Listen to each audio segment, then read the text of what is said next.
Presiden memanggil Wakil Ketua DPR Sufmi Dasko Ahmad, Menteri Sekretaris Negara Prasetyo Hadi, Menteri Luar Negeri Sugiono, dan Sekretaris Kabinet Teddy Indra Wijaya Jumat malam. Pertemuan membahas sejumlah hal, diantaranya pemulihan pasca bencana di Pulau Sumatera dan penugasan khusus awal tahun.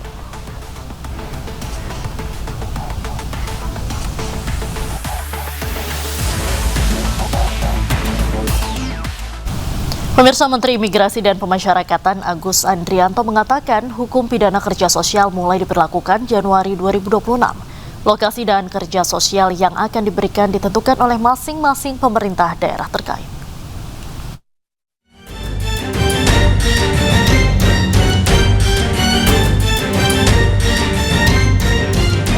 Menteri Imigrasi dan Pemasyarakatan Agus Andrianto menyatakan hukuman pidana kerja sosial akan mulai diterapkan setelah KUHP dan KUHAP resmi berlaku pada 2 Januari 2026.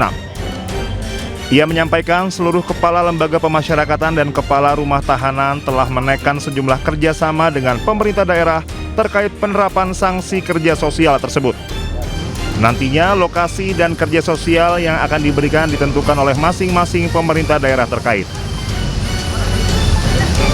Nanti kita tunggu berlakunya KUHP baru 2 Januari. Nanti hasil koordinasi para kalapas Karutan dengan pemerintah daerah ini sudah membuat beberapa alternatif dan tempat dan jenis pekerjaan yang dikerjakan. Mahkamah Agung sudah bersurat ya Pak? Sudah. Tadi sudah sampaikan. Sementara Ketua Kamar Pidana Mahkamah Agung Prim Haryadi membenarkan jika Kejaksaan Agung mengusulkan agar hakim hanya memutus durasi pidana sosial. Adapun soal jenis pidana kerja sosial dan tempat melakukannya ditentukan jaksa eksekutor. Prim mengatakan hingga saat ini Mahkamah Agung masih membahas masalah ini dan belum mengambil keputusan atas usulan kejaksaan. Menurut Prim, keputusan yang sudah diambil Mahkamah Agung yakni hakim akan menyebutkan kesalahan terdakwa, bentuk jenis pidana kerja sosial, lama durasi kerja dalam 1 hari dan 1 pekan, serta di mana terdakwa akan melaksanakan kerja sosialnya. Dikatakan bahwa kerja sosial itu tidak boleh lebih dari 6 bulan masanya. Oleh karenanya, hakim dalam menjatuhkan pidana kerja sosial harus menyebutkan dalam 1 hari itu berapa jam, kemudian dalam 1 minggu itu berapa hari. Terdakwa harus melakukan kerja sosial dan menyebutkan di mana tempat kerja sosial itu dilakukan. Apakah di rumah sakit, apakah di rumah-rumah ibadah gitu ya. Nah memang, ini jujur saja ini ada pembicaraan lah antara Pak Jampidum dengan kami. Pak Jampidum menginginkan kalau bisa katanya sudah ada pembicaraan Pak Jampidum dengan Kementerian Dalam Negeri kalau tidak salah saya.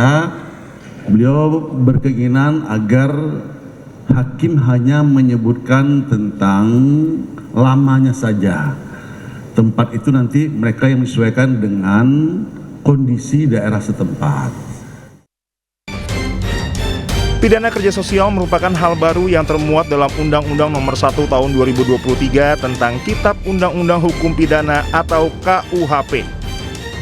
KUHP baru ini akan mulai berlaku pada 2 Januari 2026 termasuk dengan Kitab Undang-Undang Hukum Acara Pidana atau KUHAP.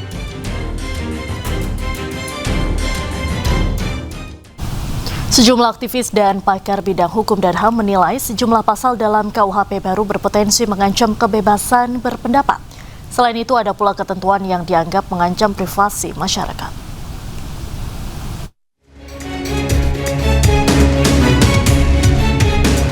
Undang-Undang Nomor 1 Tahun 2023 tentang Kitab Undang-Undang Hukum Pidana berlaku efektif mulai Jumat 2 Januari 2026.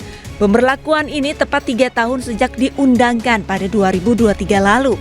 Sejumlah pakar serta aktivis bidang hukum dan HAM menilai sejumlah pasal berpotensi mengancam kebebasan berpendapat dan mengancam privasi. Di antaranya pasal 218 KUHP tentang penghinaan presiden dan wakil presiden, Pasal ini merupakan delik aduan, yakni terduga pelaku bisa diproses hukum jika ada aduan langsung dari presiden atau wakil presiden. Ancamannya paling lama 3 tahun penjara. Kemudian pasal 240 KUHP tentang penghinaan lembaga negara. Setiap orang di muka umum yang menghina pemerintahan yang sah dan berakibat kerusuhan bisa terancam hukuman maksimal 3 tahun penjara. Ada pula pasal 256 KUHP tentang penyelenggaraan pawai, unjuk rasa dan demonstrasi tanpa izin serta menimbulkan keonaran atau huru-hara di masyarakat. Pelakunya bisa terancam hukuman 6 bulan penjara.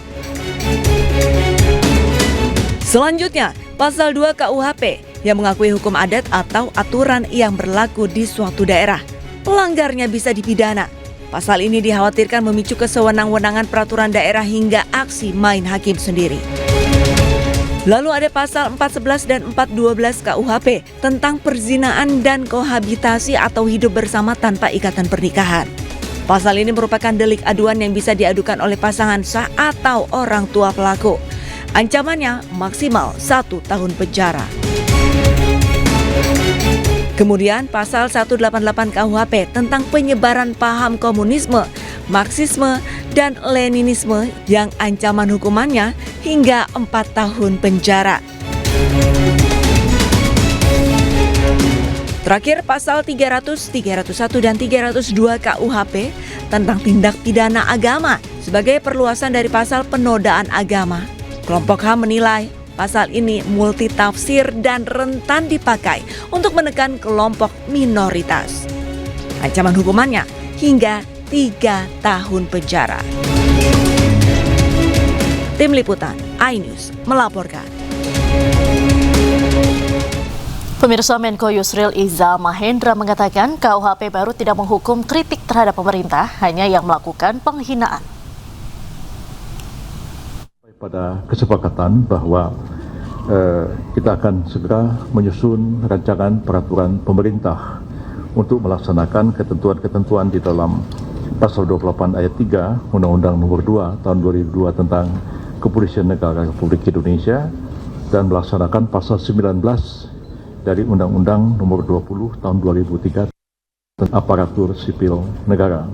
Di dalam Pasal 19 Undang-Undang ASN itu disebutkan bahwa jabatan ASN itu diisi oleh ASN. Tapi jabatan ASN dapat diisi ya dari prajurit TNI dan anggota Kepolisian Negara Republik Indonesia yang jabatan-jabatan tertentu. Jabatan-jabatan tertentu apa saja ya, itu akan untuk peraturan pemerintah. Dan sampai hari ini peraturan pemerintahnya belum ada. Kemudian ada putusan MK, ada peraturan Kapolri nomor 10 dan timbullah diskusi-diskusi yang meluas di masyarakat. Dan untuk mencari solusi menyelesaikan persoalan ini, maka dengan persetujuan dari Bapak Presiden itu akan dirumuskan dalam bentuk satu peraturan pemerintah karena bisa melingkupi semua instansi, kementerian, lembaga yang diatur oleh peraturan pemerintah. Kalau peraturan Kapolri skopnya terbatas internal Kapolri, tapi ini karena menyangkut kementerian dan lembaga dan melaksanakan ketentuan dalam Undang-Undang ASN dan Undang-Undang Kepolisian, maka harus diatur dengan bentuk peraturan pemerintah.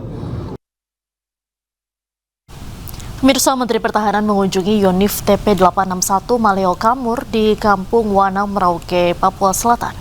Prajurit diminta untuk tidak hanya berdiam di markas, tapi turun ke kampung membangun kedekatan dengan masyarakat.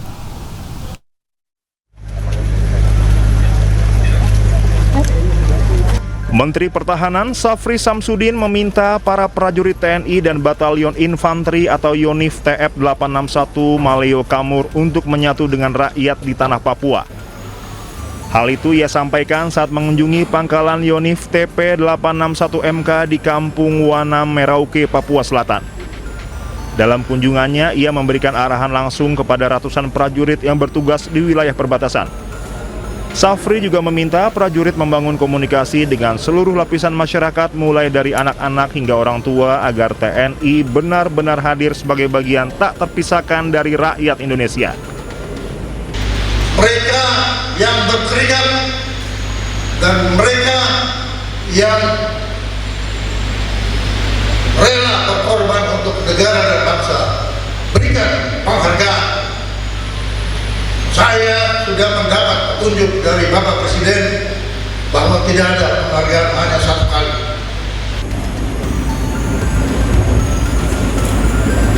Dalam kunjungannya, Menhan didampingi Wakil Panglima TNI Jenderal Tandio Budi Revita serta Kepala Badan Logistik Pertahanan Kementerian Pertahanan Laksamana Madya Yusuf Jauhari. Kunjungan ini menjadi bentuk perhatian pemerintah terhadap peran strategis prajurit dalam menjaga stabilitas keamanan dan hubungan sosial di Papua.